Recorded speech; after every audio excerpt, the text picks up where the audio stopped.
Okay guys, I'm gonna show you this my Samsung dishwasher and my customer, and they say the dishwasher are all like flashing express 60 after a little bit. When I come, I turn it on dishwasher and dishwasher start but make like noise like vroom, vroom, vroom. That's look like water not coming in off. Okay, I check the drain and circulation pump just in case. Everything fine. Water coming to dishwasher but not coming enough.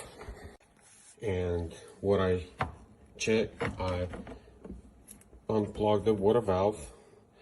And that's what I find here.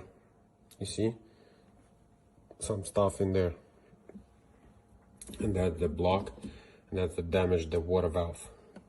I will replace now, and we're gonna see what happened, but I think that will cure the problem, solve the problem. Okay, now I'm gonna show you. Look, this is old inside. There's no filter. This is the new one. You see, all this was broke and go inside the valve and make a damage.